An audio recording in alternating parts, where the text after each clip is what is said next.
Bismillahirrahmanirrahim. Assalamualaikum warahmatullahi wabarakatuh. Jumpa lagi dengan saya di Abil Maiwa Channel.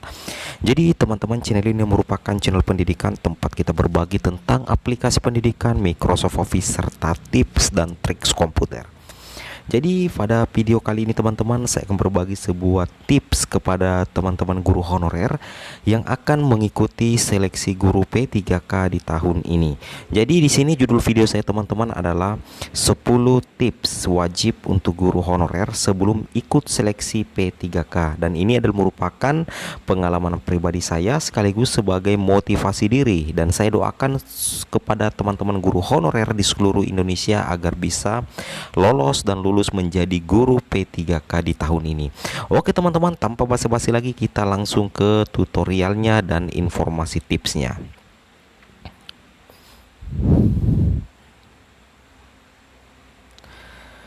Jadi tips pertama bagi teman-teman agar bisa lulus di seleksi guru P3K tahun 2021 atau membuka peluang teman-teman untuk bisa lulus di seleksi guru P3K tahun ini adalah, yang pertama itu tipsnya teman-teman adalah persiapkan dari sekarang berkas fisik dan scan dokumen pendaftaran P3K. Jadi meskipun ada kabar yang saya dengar bahwa akan ada beberapa dokumen yang kemungkinan besar tidak diunggah di website pendaftaran P3K, contohnya di SACSN, yaitu ijazah dan KNIK karena sudah terkoneksi dengan PD Dikti dan perguruan tinggi serta Dukcapil. Namun teman-teman sebaiknya mempersiapkan saja dari sekarang semua berkas fisik dan scan dokumen pendaftaran P3K. Artinya dalam hal ini kita jaga-jaga teman-teman ya, jangan sampai terjadi perubahan yang mengharuskan teman-teman mengupload semua dokumen itu. Nah, di sini saya memperlihatkan sedikit contoh dokumen yang akan teman-teman persiapkan pada saat pendaftaran guru P3K. Nah, di sini yaitu yang paling vital itu teman-teman adalah kartu keluarga, karena itu yang akan dipakai untuk melakukan registrasi. Ada NIK di situ, kemudian kartu tanda penduduk teman-teman atau KTP, dan bagi teman-teman guru honorer yang memiliki sertifikat pendidik agar juga menyiapkan scan sertifikat pendidik. Seperti itu teman-teman ya, karena teman-teman perlu pahami bahwa sertifikat pendidik itu memiliki nilai plus tersendiri pada saat pendaftaran guru P3K di tahun 2021. Nah, seperti itu teman-teman ya. Jadi tips pertama sebelum mendaftar P3K adalah teman-teman mempersiapkan sejak dini berkas-berkas pendaftaran P3K. Oke, kita lanjut teman-teman. Kemudian tips kedua adalah teman-teman jaga kesehatan, terutama menjaga pola makan, kemudian rutin berolahraga ringan dan istirahat yang cukup. Di sini buat teman-teman guru honorer agar senantiasa menjaga kesehatan jasmani teman-teman dan kesehatan rohani teman-teman. Kenapa? Meskipun teman-teman sudah memiliki banyak persiapan untuk mengikuti pendaftaran P3K, namun jika teman-teman tidak menjaga pola makan, kemudian kurang olahraga dan kebanyakan begadang sehingga istirahat yang cukup kurang, maka secara otomatis teman-teman tidak akan konsentrasi atau kesehatan teman-teman kemungkinan besar akan terganggu, yang secara otomatis juga akan mengganggu konsentrasi teman-teman pada saat pendaftaran guru P3K. Seperti itu teman-teman. Nah, di sini gambarnya saya sudah perlihatkan ada 3 komponen penting agar konsentrasi teman-teman itu tetap terjaga. Yang pertama itu adalah menjaga pola makan, kemudian yang kedua adalah teman-teman harus rajin berolahraga, kemudian teman-teman itu usahakan istirahat yang cukup. Seperti itu teman-teman ya, persiapan-persiapan yang pernah saya juga lakukan pada saat pendaftaran CPNS beberapa tahun yang lalu. Seperti itu teman-teman ya, tips pengalaman pribadi dari saya. Kemudian kita pindah ke tips yang ketiga teman-teman ya. Nah, di sini untuk tips ketiga ini juga sangat penting teman-teman ya, yaitu rajin membuka website atau mengikuti tryout online yang berkaitan dengan PPK. Jadi, bagi teman-teman guru honorer agar persiapan teman-teman untuk ikut seleksi guru P3K semakin mantap, maka teman-teman itu harus rajin-rajin mengakses website atau blog yang membahas tentang materi-materi atau soal-soal P3K, atau teman-teman bisa mengikuti tryout resmi dari Kemendikbud yang sangat berkaitan dengan P3K. Contohnya itu adalah guru belajar seri P3K. Jadi pemerintah sudah menyiapkan, dalam hal ini Kemendikbud sudah menyiapkan tryout resmi teman-teman, yaitu melalui akun SIM PKB teman-teman bisa mengakses guru belajar seri P3K, calon guru ASN P3K. Teman-teman download semua materi di dalam, kemudian teman-teman pelajari. Jadi sebenarnya teman-teman itu bisa belajar efisien. Caranya belajar efisien yaitu membuka website resmi yang disediakan oleh Kemendikbud. Karena menurut saya materi yang ada di guru belajar seri P3K di bawah naungan Kemendikbud itulah yang akan diteskan nantinya teman-teman, seperti itu. Oke, kita lanjut lagi untuk tips berikutnya. Nah, untuk tips berikutnya adalah teman-teman harus mengenali tipe dan jenis soal yang akan diteskan saat seleksi guru P3K. Jadi buat teman-teman guru honorer sangat penting bagi teman-teman untuk memetakan kira-kira jenis soal apa yang akan diteskan saat seleksi guru P3K, dan kemungkinan besar ini teman-teman ya, pemetaan jenis soal yang akan diteskan. Jadi teman-teman diperhatikan. Nah ini, jadi perlu sekali teman-teman pahami bahwa dalam seleksi P3K nantinya ada 5 kategori soal atau 5 tipe soal yang akan diteskan. Jadi perlu teman-teman pahami kelima tipe soal itu, dan teman-teman silahkan cari materi soalnya di setiap tipe konten soal tersebut. Contohnya kompetensi teknis itu sesuai dengan mata pelajaran teman-teman ya. Kemudian ada tes bakat skolastik atau penalaran, kemudian tes manajerial, kemudian sosiakultural. Nah, sosiakultural ini semacam wawasan kebangsaan, itu berkaitan dengan ilmu pengetahuan sosial teman-teman ya. Kemudian ada pertanyaan wawancara. Jadi itu adalah tipe jenis soal yang akan diteskan di seleksi guru P3K. Jadi penting sekali bagi teman-teman untuk mengetahui, karena dengan mengetahui tipe konten itu sendiri, maka secara otomatis teman-teman bisa mencari materi-materi yang berkaitan dengan tipe soal. Jadi teman-teman bisa belajar efisien tanpa mempelajari semua contoh-contoh soal yang ada. Jadi disesuaikan saja dengan tipe konten, dan saya rasa juga itu sudah dibahas di tryout guru P3K di SIM PKB yang merupakan website resmi dari Kemendikbud. Seperti itu teman-teman ya, tips yang saya sampaikan. Sekarang kita lanjut ke tips berikutnya teman-teman ya. Nah, untuk tips berikutnya adalah di sini masih berkaitan dengan tips yang sebelumnya, yaitu teman-teman mendownload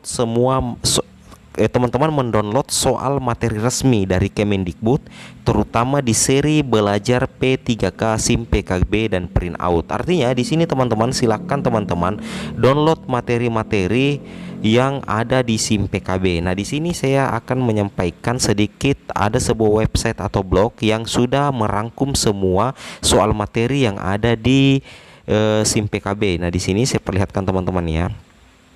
Di sini. Nah, ini dia. Ya, jadi teman-teman silakan saja ketik di Google SIM PKB GTK. Nah, maka secara otomatis teman-teman akan mendapatkan blog yang saya ambil atau screenshot materinya. Di sini sudah disediakan semua tipe soal materi PPK teman-teman, dan itu resmi yang ada di SIM PKB. Jadi teman-teman silakan download semua materi soal yang ada di guru belajar seri PPK. Kemudian sebaiknya teman-teman print out agar nantinya teman-teman dengan mudah membaca setiap materi yang ada. Seperti itu teman-teman ya. Jadi teman-teman bisa kunjungi SIM PKB GTK, silakan download sesuai dengan apa yang saya sampaikan di sini. Seperti itu. Kita coba lanjut lagi teman-teman ya, tips berikutnya. Nah, di sini yang penting sekali adalah teman-teman, tips berikutnya adalah siapkan mulai dari sekarang yaitu email aktif, dan usahakan di Gmail dan pastikan aktif teman-teman ya. Jadi buat teman-teman calon guru P3K sebaiknya menyiapkan email ya, karena email itu sangat penting teman-teman. Jangan sampai teman-teman tidak memiliki email aktif yang nantinya mendukung pada saat registrasi, karena biasanya untuk melakukan registrasi itu kita membutuhkan email aktif teman-teman untuk menerima informasi, pesan, atau untuk mereset password akun yang ada di SSCASN. Seperti itu teman-teman, dan saya rekomendasikan teman-teman menggunakan Gmail. Oke, kita lanjut teman-teman ya. Nah, Di sini yang berkaitan dengan religius kita, yaitu tentunya teman-teman harus membiasakan untuk rajin bersedekah, karena tentunya Bapak Ibu guru sudah paham tentang keutamaan sedekah. Dan di sini saya menjelaskan sedikit tentang sedekah teman-teman ya. Di sini ada sedekah subuh ya. Jadi ini sedekah subuh sering saya pribadi praktekkan dan alhamdulillah sangat banyak manfaatnya teman-teman ya. Bagi teman-teman guru honorer yang beragama Islam bisa mempraktekkan atau mengaplikasikan namanya sedekah subuh. Karena di sini dijelaskan dari Abu Hurairah radhiyallahu anhu, sesungguhnya Nabi Muhammad SAW bersabda, tidak ada satu subuh pun yang dialami hamba-hamba Allah kecuali turun kepada mereka dua malaikat. Salah satu di antara keduanya berdoa, ya Allah berilah ganti bagi orang yang berinfak. Sedangkan yang satu lagi berdoa, ya Allah berilah kerusakan bagi orang yang menahan hartanya. Seperti itu teman-teman. Di sini juga saya screenshot, ayo rutin sedekah subuh, wujudkan doa dan harapanmu, sampaikan saat sedekah subuh supaya makin berkah. Nah, seperti itu teman-teman. Jadi sedekah subuh itu sangat bermanfaat teman-teman, punya banyak faedah, terutama ketika teman-teman istilahnya akan menjalani sebuah tes, maka tidak ada salahnya teman-teman mengaplikasikan sedekah subuh, karena sedekah subuh itu apa ya teman-teman ya, sangat luar biasa manfaatnya. Seperti itu ya. Saya tidak berceramah teman-teman, tapi saya cuma berusaha untuk berbagi yang terbaik buat teman-teman guru honorer yang ada di seluruh Indonesia. Oke, kita coba lanjut untuk tips berikutnya. Nah, tips berikutnya di sini adalah belajar secara teratur tapi tidak memaksakan, bagusnya di waktu subuh. Nah, seperti itu teman-teman ya. Pengalaman pribadi saya ketika mengikuti tes CPNS itu, saya tidak terlalu memaksakan belajar teman-teman, bahwa harus belajar siang, malam, pagi, tidak seperti itu teman-teman. Tapi saya mengambil satu waktu tertentu untuk belajar teman-teman ya. Minimal saya belajar itu 1 jam atau setengah jam. Dan waktu yang paling saya suka untuk belajar adalah di waktu subuh. Kenapa saya katakan di waktu subuh? Di waktu subuh itu pikiran fresh teman-teman ya. Pikiran kita fresh, hati kita tenang, apalagi ketika kita sudah melaksanakan ibadah sholat subuh. Seperti itu teman-teman. Jadi intinya teman-teman belajar secara teratur tapi tidak memaksakan, bagusnya di waktu subuh. Itu tips dari saya teman-teman berdasarkan pengalaman pribadi saya. Oke, kita lanjut lagi tips berikutnya. Nah, di sini tips berikutnya adalah refreshing jika dirasa jenuh dan pikiran kacau. Nah, jadi berlibur teman-teman maksudnya. Jadi perlu sekali teman-teman guru honorer yang akan menjalani seleksi P3K itu, ketika teman-teman tegang, pusing, pikiran kacau, maka perlu teman-teman mengikuti yang namanya refreshing atau pergi refreshing. Karena refreshing itu tentunya punya manfaat teman-teman ya. Teman-teman bisa ke pinggir pantai, bisa ke hutan, bisa memancing dan sebagainya. Karena dengan refreshing teman-teman bisa menyegarkan kembali pikiran teman-teman yang tegang, uras syaraf teman-teman yang tegang, atau teman-teman yang pusing. Seperti itu. Jadi perlu sekali kita untuk melakukan refreshing, dan otak kita memang perlu yang namanya refreshing teman-teman. Oke, kita lanjut untuk tips yang terakhir. Jadi saya punya 10 tips ya. Ini tips yang terakhir dan saya tandai paling penting, yaitu beribadah, berdoa. Nah, itu jadi bagi teman-teman guru honorer yang beragama Islam dan beragama Kristen dan beragama yang ada di Indonesia. Jadi tentunya kita beribadah sesuai dengan keyakinan kita masing-masing, beribadah dan berdoa. Seperti itu teman-teman ya. Karena kenapa?